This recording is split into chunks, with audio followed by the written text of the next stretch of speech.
ಈ ಬಿಟ್ಟ ಅಂತ ಎಲ್ಲರೂ ಯೂಸ್ ಮಾಡ್ತಾ ಇರ್ತಾರೆ ಶಾರ್ಕ್ ಟ್ಯಾಂಕ್ ಅಲ್ಲಿ. ಶಾರ್ಕ್ ಇಲ್ವಾ ಆಯ್ತಾ? ನಾನು ದೊಡ್ಡ ಶಾರ್ಕ್, ಇದು ಮಿನಿ ಶಾರ್ಕ್. ನಮಗೆ ಪಿಚ್ ಮಾಡಿ, ಐಡಿಯಾ ಪಿಚ್ ಮಾಡಿ. 1 ಲಕ್ಷ ರೂಪಾಯಿ 1 ಲಕ್ಷ 10 ಲಕ್ಷ ಕೊಡಿ. ನಾನು ಹೇಳ್ಕೊಡ್ ಕಾಗ್ಸ್ ಅಂದ್ರೆ ಏನು? ಕಾಗ್ಸ್ ಅಂದ್ರೆ ಏನಂದ್ರೆ, ಒಂದು ವರ್ಷದಿಂದ ಕೂಡಾಕಿರೋ ದುಡ್ಡನ್ನ ನಾನು ನಿಮಗೆ ಕೊಡ್ತಾ ಇದ್ದೀನಿ. ನಿಮ್ಮ ಬಿಸ್ನೆಸ್ ಅಲ್ಲಿ ಏನಕ್ಕೆ ಕೊಡ್ತಾ ಇದ್ದೀನಿ ನಾನು? Thank you. ಯಾವಾಗ್ಲೂ ಶಾರ್ಕ್ ಟ್ಯಾಂಕ್ ಯಾಕೆ ನೋಡಬಾರ್ದು? ದಿನ ರಾತ್ರಿ ಬೆಳಗ್ಗೆ ಮಲ್ಕೊಳ್ಳೋಕ್ಕಿಂತ ಮುಂಚೆ ಯಾವಾಗ್ಲೂ ಬರೀ ಶಾರ್ಕ್ ಟ್ಯಾಂಕ್. ನನಗೊಂದಿದ್ರಲ್ಲಿ ಏನು ಅರ್ಥ ಆಗಲ್ಲ. ಏನು ಅರ್ಥ ಆಗಲ್ಲ? ಇಷ್ಟು ಸುಲಭ ಇದೆ ಅಲ್ಲ, ಸುಮ್ಮನೆ ನೋಡು, ಪಿಚ್ ಮಾಡಿದ್ರೆ ಅಟ್ಲೀಸ್ಟ್ ಏನ್ ಹೇಳ್ತಾ ಇರ್ತಾರೆ ನನಗೆ ಅರ್ಥ ಮಾಡಿಸ್ಬೇಕು ತಾನೆ. ನಿಮಗೆಲ್ಲ ಅರ್ಥ ಮಾಡಿಸ್ತೀನಿ, ಪ್ರಾಕ್ಟಿಕಲ್ ಆಗಿ ಅರ್ಥ ಮಾಡಿಸ್ತೀನಿ. ನಿಂದು ಬಿಸ್ನೆಸ್ ಪಿಚ್ ಮಾಡಿ. ನೀವು ನೋಡ್ತೀರಾ, ನೀವು ಅರ್ಥ ನಾನು ಶಾರ್ಕ್ ಇಲ್ವಾ ಆಯ್ತಾ? ನಾನು ದೊಡ್ಡ ಶಾರ್ಕ್, ಇದು ಮಿನಿ ಶಾರ್ಕ್. ನಮಗೆ ಪಿಚ್ ಮಾಡಿ, ಐಡಿಯಾ ಪಿಚ್ ಮಾಡಿ. ಮಾಡು, ನನ್ನ ಐಡಿಯಾ ಬಗ್ಗೆ ಪಿಚ್ ಮಾಡು. ಪಿಚ್ ಮಾಡು, ನಿಂಗೆ ಎಷ್ಟು ದುಡ್ಡು ಬೇಕು ಕೇಳು. Okay, go for. ನನ್ನ ಹೆಸರು ಗೌರಿ ಪ್ರವೀಣ್. ನಾನು ದುಬೈನ ಕನ್ನಡ ವ್ಲಾಗ್ಸ್ ಮಾಡ್ತೀನಿ. ನಾನು ವಿಡಿಯೋ ಮಾಡಕ್ಕೂ ಏನ್ ಉದ್ದೇಶ ಅಂದ್ರೆ, ಜನರಿಗೆ ಇನ್ಫಾರ್ಮೇಟಿವ್ ವಿಡಿಯೋಸ್ ಕೊಡ್ಬೇಕು ಅಂತ, ಪ್ಲಸ್ ಏನಾದ್ರೂ ವ್ಯಾಲ್ಯೂ ಅಡಿಷನ್ ಮಾಡ್ಬೇಕು ಅಂತ, ಪ್ಲಸ್ ಕ್ವಾಲಿಟಿ ಕಂಟೆಂಟ್ ಕೊಡ್ಬೇಕು ಅಂತ. ಅದಕ್ಕೆ ನಾನು ವಿಡಿಯೋ ಮಾಡಕ್ಕೆ ಸ್ಟಾರ್ಟ್ ಮಾಡಿರೋದು 6-7 ಮಂತ್ಸ್ ಇಂದ. ಸೊ ನಾನು ವಿಡಿಯೋ ಮಾಡೋದಕ್ಕೆ ನನ್ನ ಹಸ್ಬೆಂಡ್ ನ ಮತ್ತೆ ನನ್ನ ಝೈಲೋಮರಿನ ಮತ್ತೆ ನಮ್ಮ ಅಮ್ಮನ ಎಕ್ಸೆಟ್ರಾ ಉಪಯೋಗಿಸ್ಕೊತೀನಿ. ಪ್ಲಸ್ ನಾನು ಇಲ್ಲಿ ನಮ್ ದುಬೈಲಿರೋ ಬಿಸ್ನೆಸ್ ಆಂಟರ್ಪ್ರಿನರ್ಸ್ ಇರ್ತಾರಲ್ಲ, ಅವ್ರ ಜರ್ನಿ ಬಗ್ಗೆನೂ ವಿಡಿಯೋಸ್ ಮಾಡಕ್ ಸ್ಟಾರ್ಟ್ ಮಾಡಿದೀನಿ. ಯಾಕಂದ್ರೆ ಅವ್ರಿಗೆ ಏನಾದ್ರೂ ಒಂದು ಎನ್ಕರೇಜ್ಮೆಂಟ್ ಸಿಗುತ್ತೆ, ಪ್ಲಾಟ್ಫಾರ್ಮ್ ಕೊಡ್ಬೇಕು ಅಂತ. ಸೊ ಅದನ್ನು ಸ್ಟಾರ್ಟ್ ಮಾಡಿದ್ದೀನಿ. ಪ್ಲಸ್ ನನ್ನ life style, Dubai life style ಬಗ್ಗೆನೂ ವಿಡಿಯೋಸ್ ಮಾಡಕ್ಕೆ ಸ್ಟಾರ್ಟ್ ಮಾಡಿದ್ದೀನಿ. ಸೊ ನನ್ನ ವಿಡಿಯೋ ಮಾಡೋ ಉದ್ದೇಶ ಏನಂದ್ರೆ ಸಂಪಾದನೆ ಮಾಡ್ಬೇಕು ಅಂತ ಅಲ್ಲ, ಅದೊಂದೇ ಉದ್ದೇಶ ಅಲ್ಲ, ಜನರಿಗೆ ಒಳ್ಳೆ ಕಾಂಟೆಂಟ್ ಕೊಡ್ಬೇಕು ಅಂತ. ಅದಕ್ಕೆ ನಾನು ಆಸ್ಕ್ 1 ಲಕ್ಷ ರೂಪಾಯಿ. 1 ಲಕ್ಷ ಬೇಕು? ಶಾರ್ಕ್ ಇಂದ 1 ಲಕ್ಷ ಬೇಕು. ಕೊಡ್ತೀರಾ ತಾನೆ? 1 ಲಕ್ಷ. ಇವಾಗ ಆಗಿರೋ ದುಡ್ಡು ಯೂಟ್ಯೂಬ್ಗೆ ಅಲ್ಲೋಗೋದು ಇಲ್ಲೋಗೋದು, ಕ್ಯಾಮ್ರಾ ಮೈಕು ಆ ದುಡ್ಡೆಲ್ಲ ಹೌದು. ನಂಗೆ 1 ಲಕ್ಷ ಬೇಕು, ಕೊಡ್ಬೇಕು ನೀವು ಇವಾಗ. ಕೇಳೋದಲ್ಲ ಶಾರ್ಟ್ ಟೈಮ್ ಅಂದ್ರೆ. ನೀವು ಕ್ವಶನ್ಸ್ ಕೇಳ್ತೀನಿ ಆಯ್ತಾ? ಓಕೆ. ನಿಮ್ ಚಾನೆಲ್ ನ ಎಷ್ಟು ದೊಡ್ಡದಾಗಿ ಬೆಳೆಸಬೇಕು ಅನ್ಕೊಂಡಿದ್ದೀರಾ ನೀವು? ತುಂಬಾ ದೊಡ್ಡದಾಗಿ. ಎಷ್ಟು ಜನತೆಗೆ ಇಡೀ ಕರ್ನಾಟಕಕ್ಕೆ ರೀಚ್ ಆಗ್ಬೇಕದು. ಅದ್ರಲ್ಲಿ ನಿಮ್ಗೆ ಈಗ ಬಿಸ್ನೆಸ್ ಬಗ್ಗೆ ಆಗಿರ್ಬೋದು, ಜರ್ನೀಸ್ ಬಗ್ಗೆ, ಆಂಟ್ರಪ್ರಿನಿಯರ್ಸ್ ಜರ್ನೀಸ್ ಬಗ್ಗೆ ಆಗಿರ್ಬೋದು, ಅಥವಾ ಒಂದು ಉತ್ತೇಜನಕಾರಿ ವಿಡಿಯೋನೇ ಮಾಡ್ಬೇಕು ಅಂತ ನಿಮ್ಗೆ ಯಾಕೆ ಅನ್ನಿಸ್ತು? ಏನಾದ್ರೂ ಒಂದು ವ್ಯಾಲ್ಯೂ ಕೊಡ್ಬೇಕು ಅಂತ. ಓವರ್ ಆಲ್ ಒಂದು ವಿಡಿಯೋ ಮಾಡಕ್ಕೆ ಎಷ್ಟು ಕಷ್ಟ ಆಗುತ್ತೆ? ಪ್ರಮೋಟ್ ಮಾಡ್ತೀರಾ ನಿಮ್ ವಿಡಿಯೋನ ಜನಗಳಿಗೆ ನೋಡಕ್ಕೆ ಅಂತ? Overall target audience TAM ಏನು ನಿಮ್ದು? What is your was? Burn ಎಷ್ಟಿದೆ? ನೀವು ಇಷ್ಟೊಂದೆಲ್ಲ ಕ್ವೆಶ್ಚನ್ಸ್ ಕೇಳ್ಬಿಟ್ರೆ ನನಗೆ ಆನ್ಸರ್ ಮಾಡೋದು ಚಾನೆಲ್ ಪ್ರಾಫಿಟಬಲ್ ನೀವು ಫಸ್ಟ್ ನನಗೆ ಹೇಳ್ಕೊಟ್ರೆ ನಾನು ದುಡ್ಡು ಆನ್ಸರ್ ಮಾಡಿ ಪ್ರಾಫಿಟಬಲ್ ಹೌದಾ? ಏನೇನ್ ಕಲಿಬೇಕು ಅಂತ ಆಸೆ ಇದೆ? ಎಲ್ಲ ಕಲಿಬೇಕು. ಶಾರ್ಕ್ ಟ್ಯಾಂಕ್ ಅಲ್ಲಿ ಏನೇನ್ ಹೇಳ್ಕೊಡ್ತಾರೋ ಅದನ್ನೆಲ್ಲ ನಾನು ಕಲಿಬೇಕು, ನೀವು ನನಗೆ ಹೇಳ್ಕೊಡ್ಬೇಕು. ಖಂಡಿತ. ಅದಕ್ಕೋಸ್ಕರ ನೀವು ಆಫೀಸಿಗೆ ಬರಬೇಕು, ಚೇರ್ ತಗೊಂಡು ಚುಪ್ ಕುತ್ಕೋಬೇಕು. ನನ್ನ ಬೋರ್ಡ್ ಮೇಲೆ ನಿಮ್ಗೆ ಏನೇನು ಕಲಿಬೇಕು, ನಿಮಗೆ ಏನೇನು ವಿಷಯಗಳು ಬೇಕು, ಶಾರ್ಕ್ ಟ್ಯಾಂಕ್ ಅಲ್ಲಿ ಆಗಿರ್ಬೋದು ಅಥವಾ ನಿಮ್ಗೆ ಬಿಸ್ನೆಸ್ ಏನೇನ್ ಬೇಕು, ಏನೇನ್ ಟರ್ಮ್ಸ್ ನಿಮಗೆ ಗೊತ್ತಿಲ್ಲ, ಅದನ್ನೆಲ್ಲ ಕಲಿಸ್ಕೊಡ್ತೀನಿ ನಾನು. ಅದನ್ನ ಕಲಿಸ್ಮೇಲೆ ಆ ಬಿಸ್ನೆಸ್ ಪ್ಲಾನ್ ನೀವು ಆ ಒಂದು ಫ್ರೇಮ್ ವರ್ಕ್ ಅಲ್ಲಿ ಹಾಕಿ, ಅದಾದ್ಮೇಲೆ ನೋಡೋಣ ಬಿಸ್ನೆಸ್ ಆಗುತ್ತಾ, ಇದು is is value investable business ಆಗುತ್ತಾ ಇಲ್ಲ ಅಂತ ನೋಡೋಣ. Okay, good. ಇನ್ನು ದುಡ್ಡು ಕೊಟ್ಟಿಲ್ಲ ನಾನು. ಕೊಡ್ಲೇಬೇಕಂತ ದಬಾಯಿಸಿ ದುಡ್ಡು ಇಸ್ಕೊಳೋದಲ್ಲ ಶಾರ್ಟ್ ಟ್ಯಾಂಕ್ ಅಂದ್ರೆ. ನೀವು ಇಂಪ್ರೆಸ್ ಮಾಡ್ಬೇಕು. ದಬಾಯಿಸ್ಬಿಟ್ಟು 10 ಲಕ್ಷ ಕೊಡಿ 5 ಲಕ್ಷ ಕೊಡಿ ಅಂತ ಬಂದ್ರೆ A few moments later.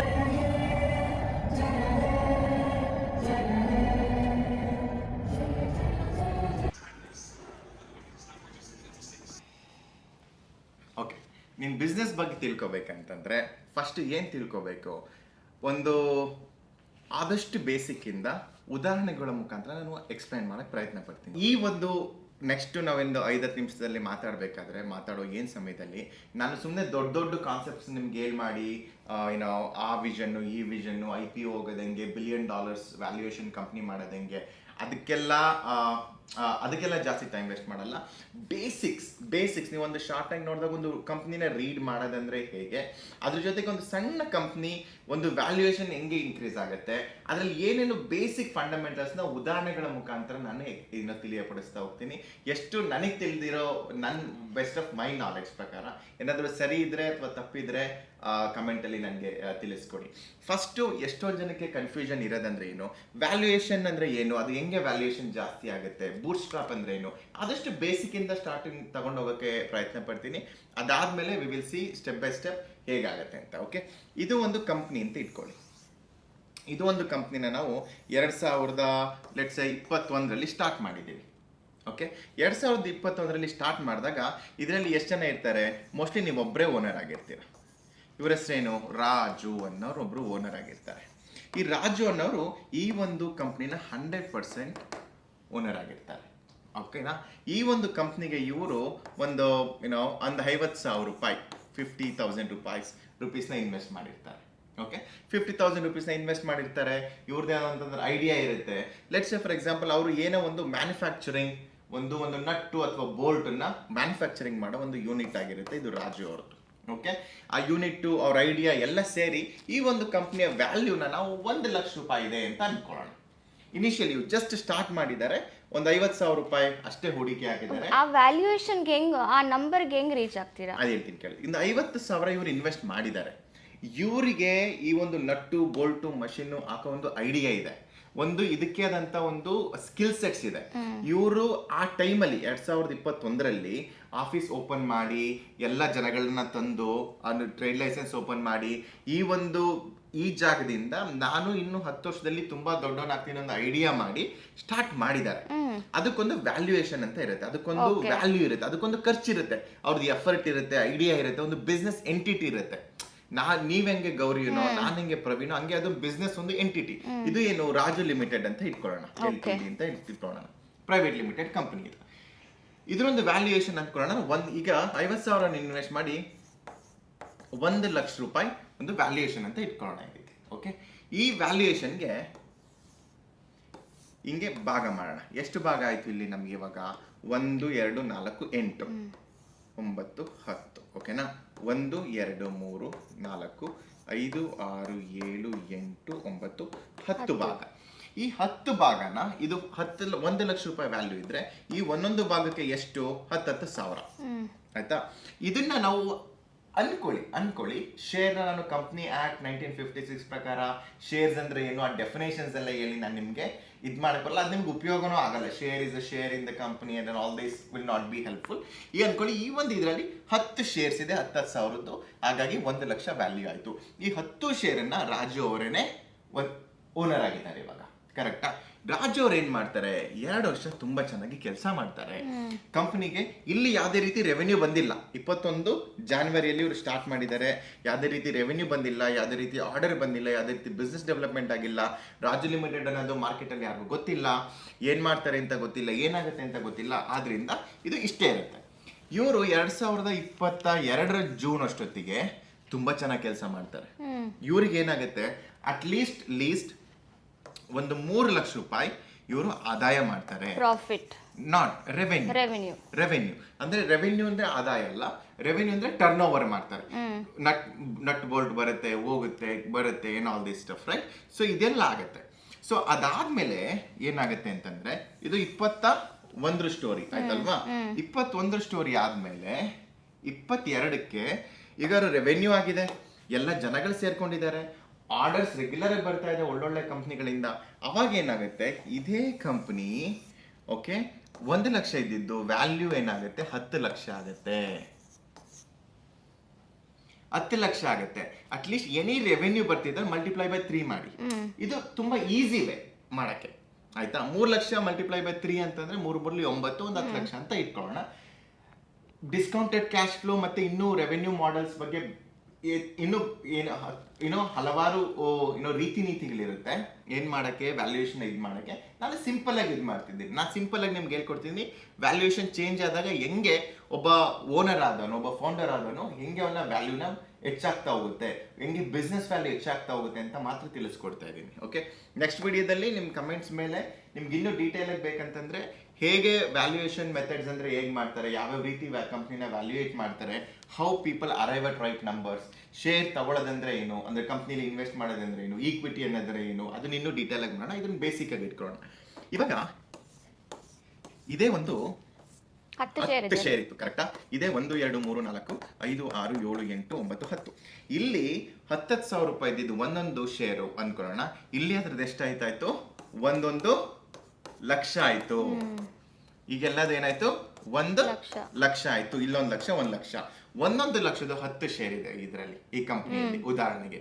ಇವಾಗ ಇವ್ರೇನ್ ಮಾಡ್ತಾರೆ, ರಾಜು ಅನ್ನೋರು ಏನ್ ಮಾಡ್ತಾರೆ, ಸರಿ ನಾನು ಚೆನ್ನಾಗಿ ಬಿಸ್ನೆಸ್ ಮಾಡ್ತಿದ್ದೀನಿ, ಇವಾಗ ನಾನು ಈ ಕಂಪ್ನಿನ ಇನ್ನೂ ದೊಡ್ಡದಾಗಿ ಮಾಡಬೇಕು, ಈ 10 ಲಕ್ಷನ 1 ಕೋಟಿಯಾಗಿ ಮಾಡ್ಬೇಕಂದ್ರೆ ನನಗೆ ಜಾಸ್ತಿ ಇನ್ನೂ ದುಡ್ಡು ಬೇಕು.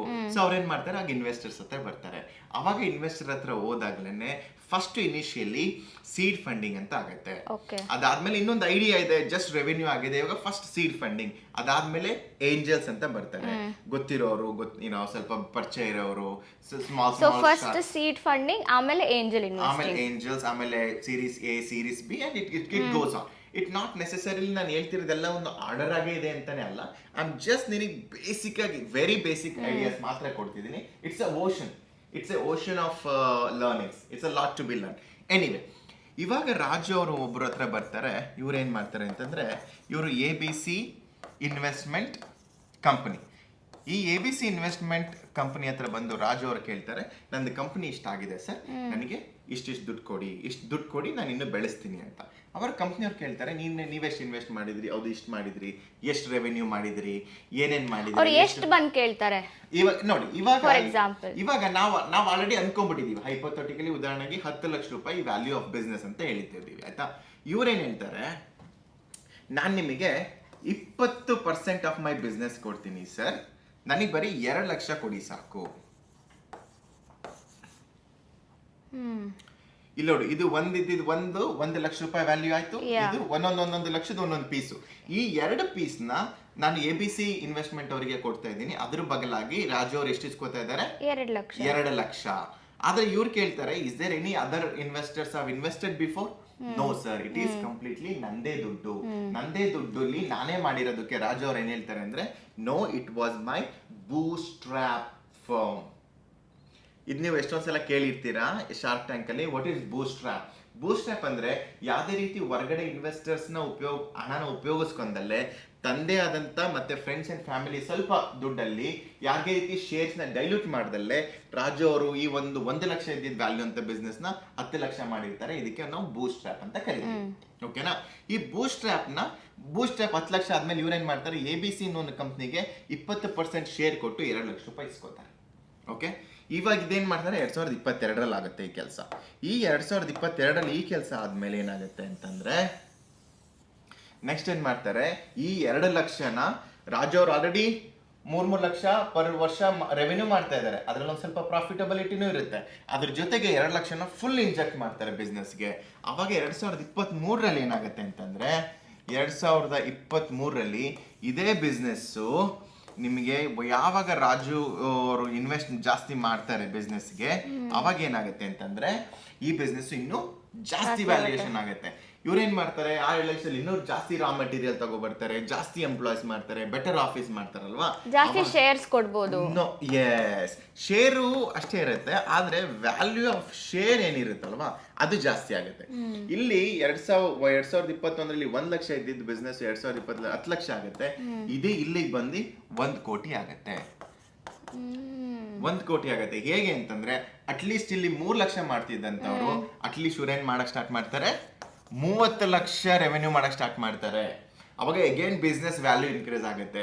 ಸೊ ರಾಜು ಅನ್ನೋರು 2021 1 ಲಕ್ಷ ವ್ಯಾಲ್ಯೂಯೇಷನ್ ಇದ್ದಿದ್ದಂತ ಬಿಸ್ನೆಸ್ ಇವತ್ತು ಅವ್ರಿಗೆ ಹತ್ರ 1 ಕೋಟಿ ವ್ಯಾಲ್ಯೂಯೇಷನ್ ಅಷ್ಟು ಬಿಸ್ನೆಸ್ ಆಯ್ತು. ಎಷ್ಟು ವರ್ಷದಲ್ಲಿ? 3 ವರ್ಷದಲ್ಲಿ. ಅವಾಗ ಏನ್ ಮಾಡ್ತಾರೆ, ರಾಜು ಅವ್ರಿಗೆ ಇನ್ನೂ ಮಾಡ್ಬೇಕಂತ ಇರುತ್ತೆ. 1 ಕೋಟಿನ 10 ಕೋಟಿ ಮಾಡ್ಬೇಕಂತ ನಿಂಗೆ ಅಂದ್ರೆ ಇನ್ನೂ ಸ್ವಲ್ಪ ಜಾಸ್ತಿ ದುಡ್ಡು ಬೇಕಾಗಿರುತ್ತೆ. ಆದ್ರೆ ಇನ್ವೆಸ್ಟರ್ಸ್ ನೀವು ಅರ್ಥ ಮಾಡ್ಕೊಳ್ಳಿ, ಈ 2 ಲಕ್ಷ ರೂಪಾಯಿ ಇನ್ವೆಸ್ಟ್ ಮಾಡಿದ್ರಲ್ಲ ಇಲ್ಲಿ, ಆ 2 ಲಕ್ಷ ರೂಪಾಯಿ ಇದು ಈ 2 ಶೇರಿಗೆ ಅವ್ರು ಫಸ್ಟ್ ಎಷ್ಟು ಕೊಟ್ಟಿದ್ದು 2 ಲಕ್ಷ ಕೊಟ್ಟಿದ್ರು. ಇಲ್ಲಿ ಅದೆಷ್ಟಾಯ್ತು, ಇಲ್ಲಿ ಇವಾಗ 10 ಲಕ್ಷ ಒಂದೊಂದು ಶೇರ್ ಆಯ್ತು 1 ಕೋಟಿ. ಸೊ 2 ಲಕ್ಷ ಹಾಕಿದ ಎಷ್ಟಾಯ್ತು, ಇಲ್ಲಿ 20 ಲಕ್ಷ ವ್ಯಾಲ್ಯೂಯೇಷನ್ ಆಯ್ತು, 10 ಪಟ್ಟು ಬೆಳೀತು. ಇವಾಗ ಈ ಕಂಪ್ನಿಯಲ್ಲಿ ರಾಜು ಅವರ 3ನೇ ವರ್ಷದ ಈ ಕಂಪ್ನಿಯಲ್ಲಿ ಯಾರಾದ್ರೂ ಶೇರ್ ತಗೋಬೇಕಂತಂದ್ರೆ ಇದೇ 2 ಬಾಕ್ಸ್ ತಗೋಬೇಕಂತಂದ್ರೆ ಎಷ್ಟು ಕೊಡ್ಬೇಕು? 20 ಲಕ್ಷ ಕೊಟ್ಟು ತಗೋಬೇಕು. ಮತ್ತೆ ರಾಜು ಅವ್ರು ಹೋಗ್ತಾರೆ ಇನ್ನೊಬ್ರ ಹತ್ರ ಇನ್ನೊಂದು 20% ಕೊಟ್ಬಿಟ್ಟು ಇನ್ನೊಂದು 20 ಲಕ್ಷ ಇಸ್ಕೋತಾರೆ. ಈ 20 ಲಕ್ಷ ತೆಗ್ದು ಅಗೈನ್ ಇನ್ವೆಸ್ಟ್ ಮಾಡ್ತಾರೆ. ಹೀಗೆ ಇನ್ವೆಸ್ಟರ್ಸ್ ಸ್ಟೆಪ್ ಬೈ ಸ್ಟೆಪ್ ಜೋಡ್ತಾ ಹೋಗುತ್ತೆ. ಈ ಸ್ಟೆಪ್ ಬೈ ಸ್ಟೆಪ್ ಅಲ್ಲಿ seed funding, angel funding, series A funding, series B funding ಅಂತ ವ್ಯಾಲ್ಯೂಯೇಷನ್ ಇನ್ಕ್ರೀಸ್ ಮಾಡ್ತಾ ಹೋಗ್ತಾರೆ.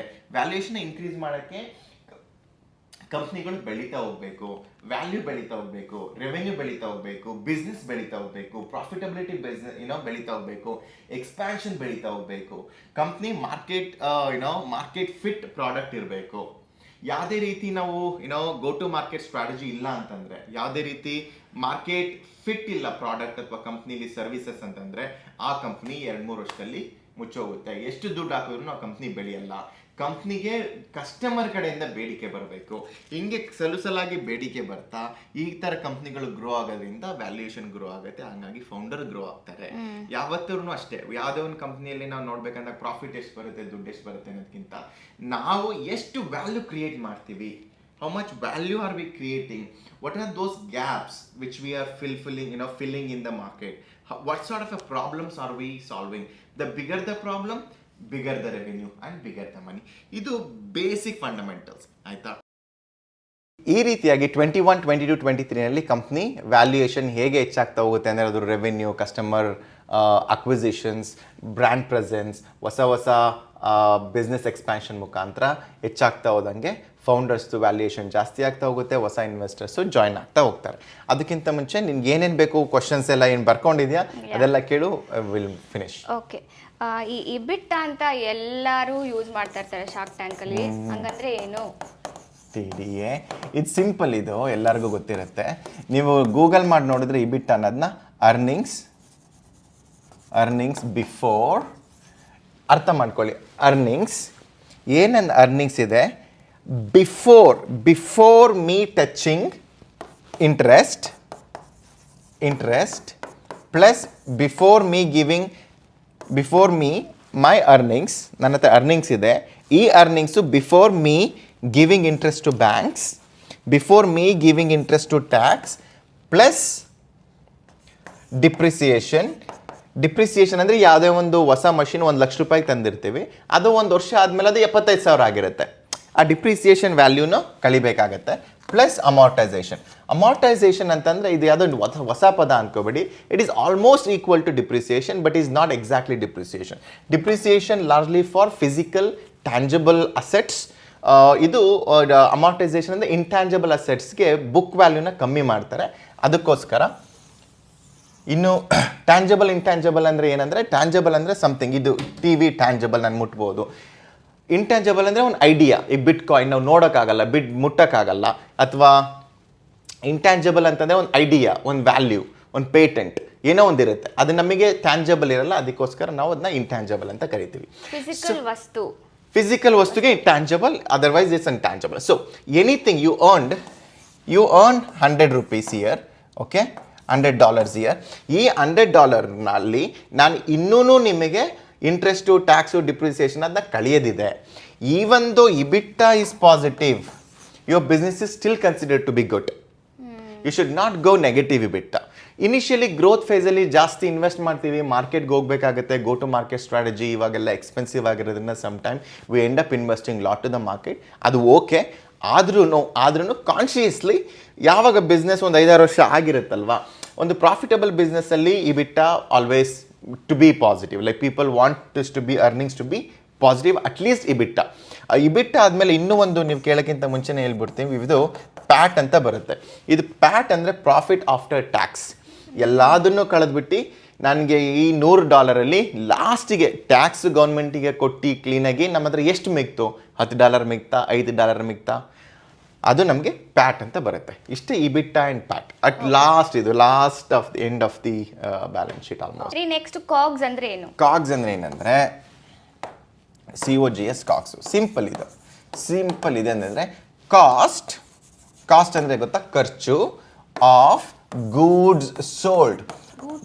ಗೂಡ್ಸ್ ಸೋಲ್ಡ್ ಅಂದ್ರೆ ಈಗ ಗೂಡ್ಸ್ ಸೋಲ್ಡ್ ಅಂತಂದ್ರೆ ನೀವು ತಪ್ಪು ತಿಳ್ಕೊ, ಇದು ಗೂಡ್ಸ್ ಸೋಲ್ಡ್ ಅಂತ ಇದು ಮಾಡ್ಕೋಬೇಡಿ.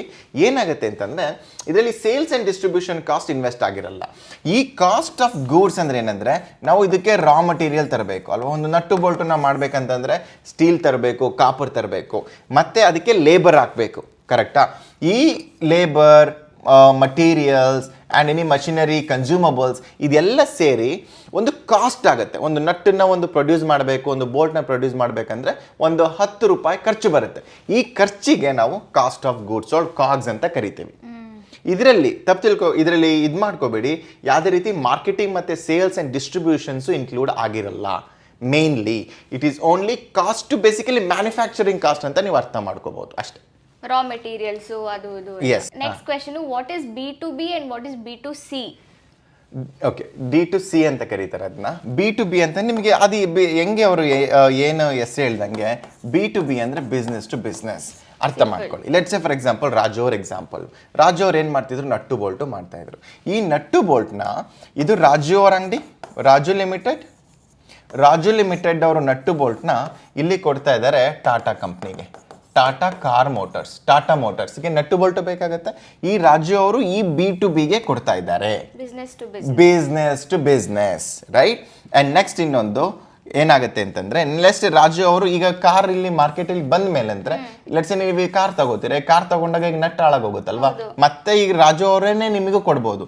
This is called D2C, direct to customer, direct to consumer or customer or B2C, business to customer ಅಂತಾನು ಹೇಳ್ಬೋದು. ಇಷ್ಟೇ business to business or business to customer. Okay, so usually business to business ಅವರು prices same ಇರುತ್ತಾ? Various ಇರುತ್ತೆ. ಹೆಂಗೆ ಅಂತಂದ್ರೆ ಈ ಒಂದು ನಟ್ನ ಟಾಟಾ ಕಂಪ್ನಿಯವರು 1 ಲಕ್ಷ ನಟ್ ತಗೋತಾರೆ. ಅವಾಗ ಟಾಟಾ ಕಂಪ್ನಿಗೆ 5 ರೂಪಾಯಿ ಒಂದು ನಟ್ಟು ಬೀಳ್ಬೋದು. ಆದರೆ ನೀವು ಒಂದೇ ಒಂದು ನಟ್ನ ಮಾರ್ಕೆಟ್ ರಿಟೇಲಲ್ಲಿ ತಗೋಬೇಕಂದಾಗ ಅದು 12 ರೂಪಾಯಿ ಬೀಳ್ಬೋದು, 15 ರೂಪಾಯಿ ಆಗ್ಬೋದು. ಯಾಕೆಂದರೆ ಇದು ಇಲ್ಲಿಂದ ಮ್ಯಾನುಫ್ಯಾಕ್ಚರ್ ಹೋಗಿ, ಅದು ದೊಡ್ಡ ಡಿಸ್ಟ್ರಿಬ್ಯೂಟರ್ ಹತ್ರ ಹೋಗಿ, ಅಲ್ಲಿಂದ ರಿಟೇಲರ್ ಹತ್ರ ಹೋಗಿ, ರಿಟೇಲಿಂದ ಸಬ್ ರಿಟೇಲರ್ ಹತ್ರ ಹೋಗಿ, ಅಂಗಡಿಲಿ ಆ ಶೆಲ್ಫಲ್ಲಿ ಅದು ಕೂತಿರುತ್ತೆ. ಆಯ್ತಾ? ಆಮೇಲೆ ನೀವು ಹೋಗಿ ಅದೇ ನನಗೆ ರಾಜು ಲಿಮಿಟೆಡ್ ಬೇಕು ಅನ್ನೋಕೆ ಅವರು ಅಡ್ವರ್ಟೈಸು ಮಾಡಿರ್ತಾರೆ. ಇದೆಲ್ಲ ಕಾಸ್ಟನ್ನು ನೀವೇ ಕೊಡಬೇಕಾಗತ್ತೆ. Nothing is free, there is no free dinner. ನೀವು ಅಲ್ಲಿ ಹೋಗಿ ನಟ್ ತಗೋಬೇಕಂತಂದ್ರೆ there has to be a cost associated with that. Okay, got it. So next question ಏನಂದ್ರೆ, what is burn rate? Burn rate ಅಂದರೆ ಏನಂದರೆ, ಈಗ ಒಂದು ಲೆಟ್ಸ್ ಸೇ ಫಾರ್ ಎಕ್ಸಾಂಪಲ್ ಈಗ ರಾಜು ಅವ್ರದ್ದು ಉದಾಹರಣೆ ತಗೊಳ್ಳಿ. ಈ ರಾಜು ಅವರು ಒಂದು ಕಂಪ್ನಿನ ಈಗ 1 ಲಕ್ಷ ಇದ್ದಿದ್ದು 10 ಲಕ್ಷ ಮಾಡಿದ್ರು, 10 ಲಕ್ಷ ಮಾಡಿದ್ನ 1 ಕೋಟಿ ಮಾಡಿದ್ರು ಅಲ್ವಾ. ಈ 1 ಕೋಟಿ ಮಾಡುವಾಗ ಸಮ್ ಟೈಮ್ಸ್ ಬಿಸ್ನೆಸ್ಸಲ್ಲಿ ಏನಾಗುತ್ತೆ ಅಂತಂದರೆ, ಈಗ ಶೇರ್ಸ್ ಇರುತ್ತೆ. ಈಗ ಸಮ್ಟೈಮ್ಸ್ ಬಿಸ್ನೆಸ್ಸಲ್ಲಿ ಏನಾಗುತ್ತೆ ಅಂತಂದರೆ, ಬಿಸ್ನೆಸ್ಸು ಒಂದು ಗ್ರೋತ್ ಆಗುವಾಗ ಬಿಸ್ನೆಸ್ ಹಿಂಗೆ ಗ್ರೋತ್ ಆಗ್ತಾ ಇರುತ್ತೆ ಹಿಂಗೆ. ಓಕೆ, ಅದೇ ರೀತಿ ನಾವು ಖರ್ಚನ್ನು ಮಾಡ್ತಾ ಇರ್ತೀವಿ. ಸಮ್ಟೈಮ್ ಏನಾಗುತ್ತೆ, ಒಂದು ಮಾರ್ಕೆಟಲ್ಲಿ ಅಗ್ರೆಸಿವ್ ಆಗಿ ಅಡ್ವರ್ಟೈಸ್ಮೆಂಟ್ ಮಾಡಿದಾಗ, ಅಥವಾ ಪರ್ಫಾರ್ಮೆನ್ಸ್ ಮಾರ್ಕೆಟಿಂಗ್ ಮಾಡಿದಾಗಲೋ, ಅಥವಾ ಯಾವುದೋ ಒಂದು ನ್ಯೂ ಪ್ರಾಡಕ್ಟ್ ಇಂಟ್ರೊಡ್ಯೂಸ್ ಮಾಡಿದಾಗಲೋ, ಯಾವುದಾದ್ರೂ ಎಕ್ಸ್ಪ್ಯಾನ್ಷನ್ ಮಾಡಿದಾಗಲೋ ಜಾಸ್ತಿ ಇನ್ವೆಸ್ಟ್ಮೆಂಟ್ ಅದಕ್ಕೆ ಹೋಗುತ್ತೆ. ಲೆಟ್ಸ್ ಸೇ ಫಾರ್ ಎಕ್ಸಾಂಪಲ್ ಈ 2024ರಲ್ಲಿ we invested let's say for example $12 million, right. $12 million ಪ್ರತಿ ತಿಂಗಳು ನಾವು ಅಟ್ಲೀಸ್ಟ್ $1.2 million ನಾವು ತಗೊತಾ ಇದ್ರೆ ಮಾರ್ಕೆಟಿಂದ ವಾಪಸ್ಸು ನಾವು still break even and above ಇರ್ತೀವಿ. ಆದರೆ ಸಮ್ ಮಂತ್ಸಲ್ಲಿ ಅಥವಾ ಒಂದು 2 ಕ್ವಾರ್ಟರಲ್ಲಿ ಏನಾಗ್ಬೋದು, probably we could able to do only 800-700 like that. So ಅವಾಗ ಬರ್ನ್ ವಿಲ್ ಬಿ 30%. ನಾವು 1 million ಹಾಕ್ಬಿಟ್ಟು ಬರೀ 700 ಮಾತ್ರ ತಗೊಂಡ್ರೆ 30% ಹೋಗುತ್ತೆ. ಇದು ಸಿಂಪಲ್ ಫಾರ್ಮುಲಾ ಟು ಅರ್ಥ ಮಾಡ್ಕೊಳ್ಳೋಕ್ಕೆ. ಇದರಲ್ಲಿ ಹೆಚ್ಚಿನದಾಗಿ ಇನ್ನೂ ಹೆಚ್ಚಿಗೋ ಸ್ಟೆಪ್ಸ್ ಎಲ್ಲ ಬರುತ್ತೆ. ಸೊ ನಿಮಗೆ ಬೇಸಿಕ್ ಅಂಡರ್ಸ್ಟ್ಯಾಂಡಿಂಗ್ ಅಷ್ಟೇ ಇದು. ನಾನು 100 ರೂಪಾಯಿ ಹಾಕ್ಬಿಟ್ಟು 7 ರೂಪಾಯಿ ತಗೊಳ್ತೀನಿ ಅಂದರೆ 30 ರೂಪಾಯಿ I am burning that. So people hesitate to accept whenever the burning business. Burning money is not bad if you are growing rapidly. If you are ಒಂದೊಂದು 2 ಕ್ವಾರ್ಟರ್ಲಿ ಏನಾಗ್ಬಿಡುತ್ತೆ ಅಂತಂದರೆ, ಜಾಸ್ತಿ ದುಡ್ಡನ್ನ ನಾವು ಮಾರ್ಕೆಟಲ್ಲಿ ಇಂಜೆಕ್ಟ್ ಮಾಡಿದಾಗ, ಹೌದು ನಾವು ನೆಕ್ಸ್ಟ್ 2 ಕ್ವಾರ್ಟರ್ಸ್ ತುಂಬ ಚೆನ್ನಾಗಿ ಗ್ರೋತ್ ಆಗಬೇಕಂದಾಗ ಈ ಮಾರ್ಕೆಟಲ್ಲಿ ಸ್ವಲ್ಪ ಜಾಸ್ತಿ ದುಡ್ಡು ಹಾಕಬೇಕಾಗತ್ತೆ, ಕಸ್ಟಮರ್ ಅಕ್ವಿಸಿಷನ್ಸ್ಗೆ, ಸರ್ವಿಸ್ ಮಾಡೋಕ್ಕೆ, ಅದೆಲ್ಲ.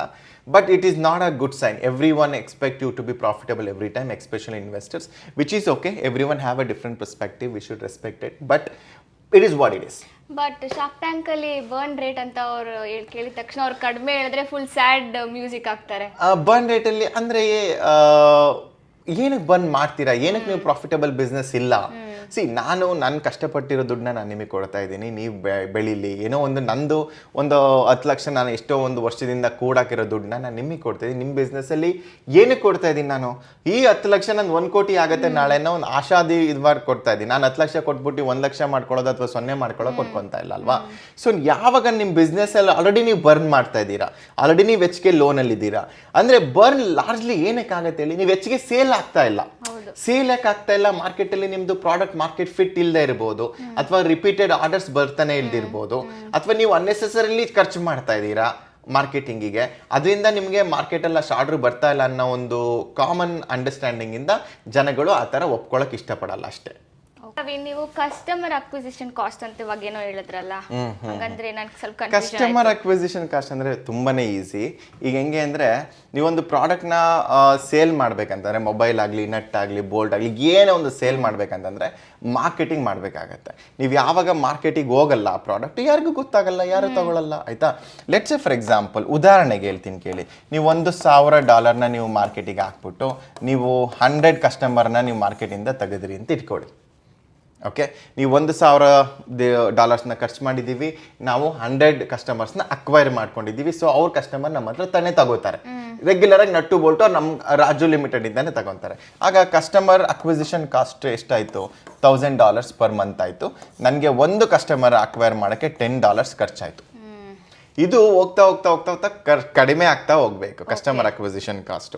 ಇನಿಷಿಯಲಿ ನಮ್ದು 1,000 ಕಸ್ಟಮರ್ ಬೇಸ್ ಆದಮೇಲೆ ಅವರು ವರ್ಡ್ ಆಫ್ ಮೌತ್ ಇಂದನೋ ಅಥವಾ ಅದೇ ರೀತಿ ಪ್ರಾಡಕ್ಟ್ ಬೆಳೀತಾ ಹೋಗಬೇಕು, rather than we investing on customer acquisition cost. Most of the companies ಆಗಿ ಇನ್ನು ಟೆಕ್ನಾಲಜಿ ಕಂಪ್ನೀಸ್ ಇವಾಗ ಏನಾಗಿರ್ಬೋದು, ಐ ಮೀನ್ ಹೆಸರು ತೊಗೊಳೋದು ಎಷ್ಟು ಸೂಕ್ತನೋ ಅಲ್ವಾ ಗೊತ್ತಾಗಿಲ್ಲ ನನಗೆ. ಡೆಲಿವರಿ ಕಂಪ್ನೀಸ್ ಆಗಿರ್ಬೋದು ಅಥವಾ ಸಮ್ ಟ್ರಾವೆಲ್ ಕಂಪ್ನೀಸ್ ಆಗಿರ್ಬೋದು, ಇನಿಷಿಯಲಿ ಅವ್ರು ಏನು ಮಾಡ್ತಾರೆ ಅಂದರೆ ಆ್ಯಪ್ಸ್ನ ಡೌನ್ಲೋಡ್ಸ್ ಮಾಡ್ಸೋಕ್ಕೆ ಅಂದ್ಬಿಟ್ಟು ಸಿಕ್ಕಾಬಟ್ಟೆ ಅಡ್ವರ್ಟೈಸಿಂಗ್ ಖರ್ಚು ಮಾಡ್ತಾರೆ. ಅವರು ಲಾಸಲ್ಲೇ 2-3 ವರ್ಷ ನಡೆಸ್ತಾರೆ. ಎಷ್ಟೊಂದು ಕಂಪ್ನಿಗಳು ನೀವು ನೋಡಿರ್ಬೋದು, ರೈಟ್? ಇನಿಷಿಯಲಿ ಲಾಸಲ್ಲಿ ನಡೆಸಿದಾಗ ಅವರು ದಡ್ರಲ್ಲ ಲಾಸಲ್ಲಿ ನಡೆಸ್ತಾ ಇದ್ದಾರೆ ಅಂದರೆ ಅವ್ರು ಅಕ್ವೈರ್ ಮಾಡ್ತಾ ಇರ್ತಾರೆ ಕಂಪ್ನಿಗಳನ್ನ, ಕಸ್ಟಮರ್ಸ್ನ. ಒಂದ್ಸಲ ಕಸ್ಟಮರ್ ಅಕ್ವೈರ್ ಆದಮೇಲೆ ಅವರು ಪ್ರಾಫಿಟಬಲ್ ಮಾಡೋಕ್ಕೆ ಟ್ರೈ ಮಾಡ್ತಾರೆ. Next question. Okay, what is due diligence? Due diligence ಅಂದರೆ ಏನಂದರೆ, let's say for example go back to this scenario, right? Go back to year ರಾಜುದು 2 ವರ್ಷದಿಂದ ಐತಲ್ಲ, ಇಲ್ಲಿಗೆ ಬನ್ನಿ. ಫಸ್ಟ್ ಬಂದ್ರಿ ಅಲ್ವಾ ನೀವು ಇಲ್ಲಿಗೆ ಬಂದಾಗ ಇಲ್ಲಿ 2001, 2021, 2022, 2023 ಆಯ್ತಾ? ಇಲ್ಲಿ ಲೆಟ್ಸ್ ಸೇ ಫಾರ್ ಎಕ್ಸಾಂಪಲ್ 2022ರಲ್ಲಿ ರಾಜು ಒಂದು ABC ಲಿಮಿಟೆಡ್ ಅಂತ ದುಡ್ಡು ತಗೊಂಡಿದ್ರಲ್ವಾ? ABC ಲಿಮಿಟೆಡ್ ಅವ್ರು ಬಂದ ತಕ್ಷಣ ನೀವು ಕೇಳಿದ ತಕ್ಷಣ ದುಡ್ಡು ಕೊಡಲ್ಲ, ರೈಟ್? ಅವ್ರು ಏನು ಮಾಡ್ತಾರೆ, ನಿಮ್ಮ ಪುಸ್ತಕ ನೋಡ್ತಾರೆ, ಅಂದರೆ ಬುಕ್ಸ್ ಆಫ್ ಅಕೌಂಟ್ಸ್ ನೋಡ್ತಾರೆ. ಎಷ್ಟು ಬಂತು, ಎಷ್ಟು ಹೋಯ್ತು, ಏನೇನು ಮಾಡಿದ್ದೀರಾ, ಎಷ್ಟು ಖರ್ಚು ಮಾಡಿದ್ದೀರಾ, ಕ್ಯಾಶ್ ಇನ್ ಬ್ಯಾಂಕ್ ಅಕೌಂಟ್ ಎಷ್ಟಿದೆ ನಿಮ್ಮ ಹತ್ರ, ಫೌಂಡರ್ಸ್ ಏನು, ನಿಮಗೆ ರಾಜುದವ್ರದ್ದು ಕ್ಯಾರೆಕ್ಟರ್ ಹೆಂಗೆ, ಚೆನ್ನಾಗಿದೆಯಾ, ಚೆನ್ನಾಗಿಲ್ವಾ, ಯಾವ ಕಾಲೇಜಲ್ಲಿ ಓದಿದ್ದಾರೆ, ಅವ್ರದ್ದು ಬುದ್ಧಿವಂತಿಕೆ ಹೇಗಿದೆ, ಅವ್ರು ಮಾಡೋಕ್ಕೆ ಸಫಲರ ಅಲ್ವಾ, ಅಥವಾ ಬುಕ್ಸ್ ಆಫ್ ಅಕೌಂಟ್ಸ್ ಅವ್ರು ಏನು ಹೇಳ್ತಿದ್ದಾರೆ ಅದು ಸರಿನಾ ತಪ್ಪಾ, ಈ ಬಿಸ್ನೆಸ್ಸಲ್ಲಿ ಸ್ಟೆಬಿಲಿಟಿ ಇದೆಯಾ, ನೆಕ್ಸ್ಟ್ ಇನ್ನು 10 ವರ್ಷದಲ್ಲಿ ಅಥವಾ 5 ವರ್ಷದಲ್ಲಿ ಏನು ಆಗ್ಬೋದು ಈ ಬಿಸ್ನೆಸ್ ಅನ್ನೋ ಒಂದು ಎಲ್ಲದಕ್ಕೂ ಪೂರಕವಾಗಿ ನೋಡ್ತಾರೆ. ಎಲ್ಲ ಇದು ನೋಡಿ ಲೆಟ್ಸ್ ಸೇ ರಾಜು ಅವರು ನಟ್ಟು ಬೋಲ್ಟನ್ನು ಒಂದು ಹೇಳ್ತಾರೆ. ಲೆಟ್ಸ್ ಸೇ ಫಾರ್ ಎಕ್ಸಾಂಪಲ್ ನಾನು ಒಂದು ಒಳ್ಳೆ ಟಾಟಾ ಕಂಪ್ನಿಗೋ ಅಥವಾ ಮಹೇಂದ್ರ ಕಂಪ್ನಿಗೋ ನಾನು ಆಥರೈಸ್ ಡೀಲರ್ ಆಗಿದ್ದೀನಿ, ನಂಗೆ ನೆಕ್ಸ್ಟ್ 10 ವರ್ಷದಿಂದ ಆರ್ಡರ್ ಬರುತ್ತೆ, ನನ್ನ ಬಿಸ್ನೆಸ್ ಸೆಕ್ಯೂರ್ ಅಂತ ಹೇಳ್ತಾರೆ ಅವ್ರು. ಹೌದಾ? ಓಕೆ, ಟಾಟಾ ಮತ್ತು ಮಹೇಂದ್ರ ಕಂಪ್ನಿಯಿಂದ ಏನು ನಿಮಗೆ ಅಥರೈಸ್ ಡೀಲರ್ ಅಂತ ಅಥವಾ ಮ್ಯಾನುಫ್ಯಾಕ್ಚರ್ ಅಂತ ಲೆಟರ್ ಆಫ್ ಕನ್ಸೆಂಟ್ ಇರುತ್ತಲ್ವಾ, ಲೆಟರ್ ಆಫ್ ಇಂಟೆಂಟೋ ಕಂಟೆಂಟೋ ಏನೋ ಇರುತ್ತೆ, ಅದನ್ನೇ ತೋರಿಸಿ ನನಗೆ ಅಂತ ಕೇಳಿ. ಸೊ ಈ ಎಲ್ಲ ಸೂಕ್ಷ್ಮತೆಗಳನ್ನು ಒಬ್ಬ ಇನ್ವೆಸ್ಟರು ಒಂದು ಲೀಗಲ್ ಟೀಮ್ ಇಟ್ಬಿಟ್ಟು, ಒಂದು ಡ್ಯೂ ಡಿಲಿಜೆನ್ಸ್ ಟೀಮ್ ಇಟ್ಬಿಟ್ಟು ಎಲ್ಲದನ್ನು ಕರೆಕ್ಟಾಗಿ ನೋಡ್ತಾರೆ. ಅದಕ್ಕೆ ಡ್ಯೂ ಡಿಲಿಜೆನ್ಸ್ ಅಂತ ಕರೀತಾರೆ. Basically it's a legal term. Due diligence ಅಂದರೆ ನೀವು ಮಾಡಬೇಕು. ಲೆಟ್ಸ್ ಸೇ ಫಾರ್ ಎಕ್ಸಾಂಪಲ್ ನೀವು ಒಂದು ಪ್ರಾಪರ್ಟಿ ತಗೋತಿರ್ತೀರಲ್ವಾ, before you buying a property, ಯಾವಾಗ ಪ್ರಾಪರ್ಟಿ ತಗೊಳ್ಳೋದ್ರಿಂದ ಮುಂಚೆನೂ ಆ ಎಲ್ಲ ಪತ್ರಗಳನ್ನ ಕರೆಕ್ಟಾಗಿ ಓದಿ ನೋಡಿ ಅರ್ಥ ಮಾಡಿಕೊಂಡು ಸರಿಯಾದ ನಿರ್ಧಾರ ತಗೋಬೇಕು. ಆ ಓದಿ ನೋಡಿ ಅರ್ಥ ಮಾಡ್ಕೊಳ್ಳೋ ರೀತಿಗೆ ಡ್ಯೂ ಡಿಲಿಜೆನ್ಸ್ ಅಂತ ಕರೀತಾರೆ ಇಂಡಿಯಾ. ಸೊ ನಾವು ಶಾರ್ಕ್ ಟ್ಯಾಂಕಲ್ಲಿ ಒಂದು 30 ಮಿನಿಟ್ಸ್ ಇಲ್ಲ 1 ಅವರ್ ಒಂದು ಪಿಚ್ ನೋಡ್ತೀವಲ್ಲ, ಅಷ್ಟೇ ಅಲ್ಲ, ಬ್ಯಾಕ್ ಗ್ರೌಂಡಲ್ಲಿ ಅವರು ಲೈಕ್ ಅವರಲ್ಲಿ ಚೆಕ್ ಕೊಟ್ಟ ತಕ್ಷಣನೇ ಎವ್ರಿ ಶಾರ್ಕ್ ಪ್ರತಿಯೊಬ್ಬ ಶಾರ್ಕಿಗೂ ಅವ್ರದ್ದೇ ಆದಂಥ ಟೀಮ್ ಇರುತ್ತೆ. ಅವ್ರ ಟೀಮಿಗೆ ಅದು ಆ ಫೈಲ್ ಹೋಗುತ್ತೆ. ಆ ಫೈಲು ಮತ್ತೆ ಎಲ್ಲದನ್ನು ನೋಡೋಕ್ಕೆ ಸ್ಟಾರ್ಟ್ ಮಾಡ್ತಾರೆ. ಶಾರ್ಕ್ ಟ್ಯಾಂಕಲ್ಲಿ ಆಫರ್ ಕೊಟ್ಟದ್ದು ಎಲ್ಲದನ್ನು ಸಕ್ಸಸ್ ಆಗುತ್ತೆ ಅಂತಾನೆ ಇಲ್ಲ, ಕೆಲವೊಂದು ಹೋಗ್ಲೂಬಹುದು ಅಥವಾ ಎಲ್ಲದು ಆಗ್ಲೂಬಹುದು. ಅದನ್ನ ಅವ್ರು ತಗೊಂಡು ಮತ್ತೆ ಎಲ್ಲ ಫೈಲ್ಸ್ ನೋಡಿ, ನಂಬರ್ಸ್ ನೋಡಿ, ಬಿಸ್ನೆಸ್ ಅಲ್ಲಿ ಎಷ್ಟಿದೆ, ಎಲ್ಲ ಅವ್ರಿಗೆ ಕೊಟ್ಟಿರೋ ನಂಬರ್ಸ್ ಎಲ್ಲ ಸರಿ ಇದೆಯಾ, 100% ಸರಿನೇ ಇರಬೇಕು. ಯಾರು ಒಂದು ಬಿಸ್ನೆಸ್ನ ಎಥಿಕಲ್ ಆಗಿ ಮಾಡ್ತಾರಲ್ಲ, ಸೊ ನಂಬರ್ನ ಸುಳ್ಳು ಹೇಳೋದು, ಅದು ಹೇಳೋದು, ಇದು ಮಾಡೋದು, ನಂಬರ್ ಓವರ್ ಫ್ಲಕ್ಚುಯೇಟ್ ಅಥವಾ ಮ್ಯಾನಿಪುಲೇಟ್ ಮಾಡೋದೆಲ್ಲ ಸರಿಯಲ್ಲ. ಕರೆಕ್ಟಾಗಿರಬೇಕು, ಅಥವಾ ಕರೆಕ್ಟಾಗಿರೋದ ಒಂದು ಪ್ರೋಸೆಸ್ನ ಕರೆಕ್ಟಾಗಿದೆಯಾ ಇಲ್ವಾ ಅಂತ ನೋಡೋದು ಪ್ರೋಸೆಸ್ಸೇ ಡ್ಯೂ ಡೆಲಿಜೆನ್ಸ್. ಓಕೆ, ಸೊ ನಿನ್ನೆ ನಾನೊಂದು ಎಪಿಸೋಡಲ್ಲಿ ನೋಡಿದೆ red ocean and blue ocean. Red ocean, blue ocean ಅಂತಂದ್ರೆ ಏನಂತಂದ್ರೆ ಇದು ತುಂಬ ಸಿಂಪಲ್ ಕಾನ್ಸೆಪ್ಟು, ನೀವು ಅರ್ಥ ಮಾಡ್ಕೋಬೇಕಷ್ಟೇ. ರೆಡ್ ಓಷನ್ ಅಂದರೆ ಏನು? Let's say for example Raju ಅವ್ರದ್ದು ಉದಾಹರಣೆಗೆ ಏನು, ರಾಜು ಅವ್ರು ಏನು ಮಾಡ್ತಾ ಇದ್ದಾರೆ ಇವಾಗ? ರಾಜು ಅವ್ರು ಏನು ಮ್ಯಾನುಫ್ಯಾಕ್ಚರ್ ಮಾಡ್ತಾ ಇದ್ರು ಹೇಳಿ?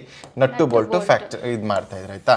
ಇದು ರೆಡ್ ಓಷನ್ನು, ಇನ್ನೊಂದು ಕರಿತೀನಿ ನಾನು ಇವಾಗ, ಇದು ಬ್ಲೂ ಓಷನ್. ಓಕೆ, ಇದು ಬಂದು ಬ್ಲೂ ಓಷನ್, ಕರೆಕ್ಟಾ? ಈ ರೆಡ್ ಓಷನ್ ಅಂದರೆ ಏನಂತಂದರೆ, ಇಲ್ಲಿ ನಮಗೆ ರೆಡ್ ಓಷನ್ನಲ್ಲಿ ಎಷ್ಟು ಕಂಪ್ನಿಗಳಿದೆ? 100 ಕಂಪ್ನಿಗಳಿದೆ.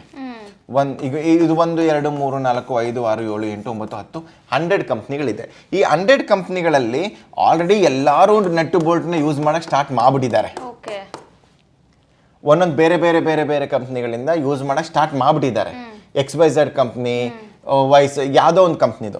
ಈಗ ರಾಜು ಅವ್ರು ಬಂದು ಏನು ಮಾಡ್ತಾರೆ, ಇಲ್ಲಿ ಈ ಕಂಪ್ನಿ ಒಳಗಡೆ ಈ ಮಾರ್ಕೆಟಿಗೆ ಹೋಗ್ಬಿಟ್ಟು ನಾನು ಈ ಕಂಪ್ನಿಗಳಿಗೆ ನಾನು ನಟ್ಟು ಬೋಲ್ಟು ಸೆಲ್ ಮಾಡ್ತೀನಿ ಅಂತ ಇದು ಮಾಡ್ತಾರೆ.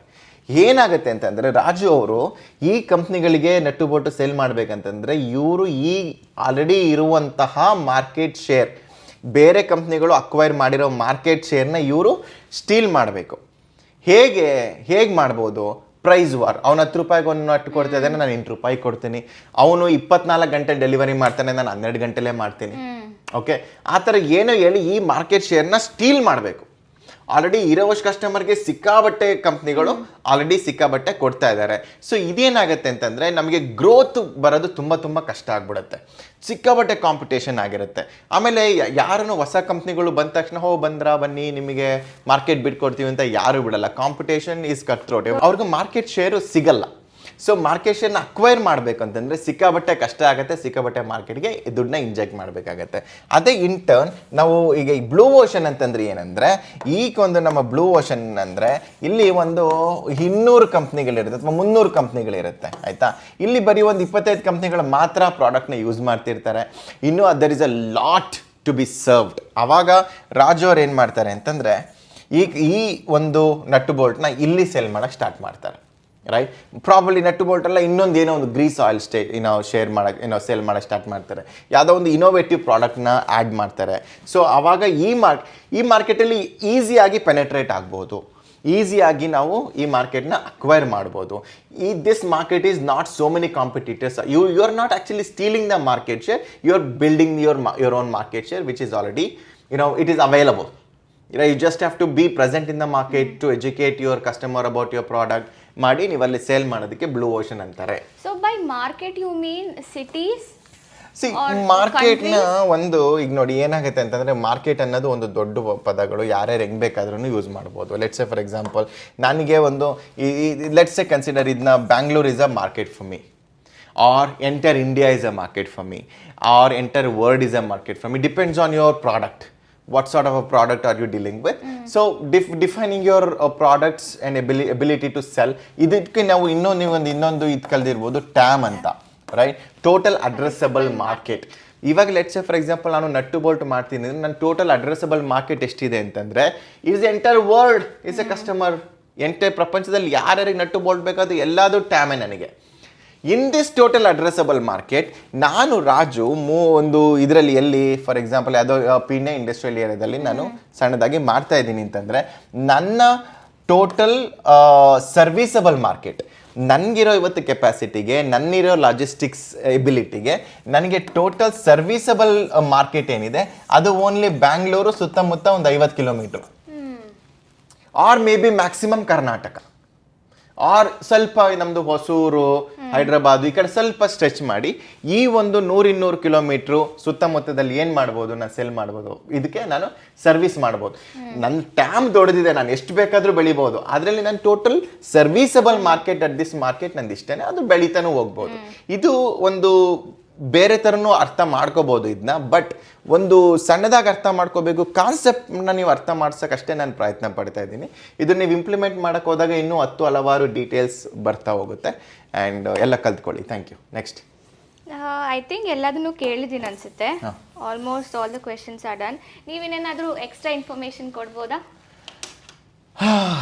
ವೆಲ್, ಎಕ್ಸ್ಟ್ರಾ ಇನ್ಫಾರ್ಮೇಷನ್ ಬಿಸ್ನೆಸ್ ಬಗ್ಗೆ ಕೊಡಬೇಕಂತಂದರೆ ತುಂಬ ಕೊಡ್ಬೋದು.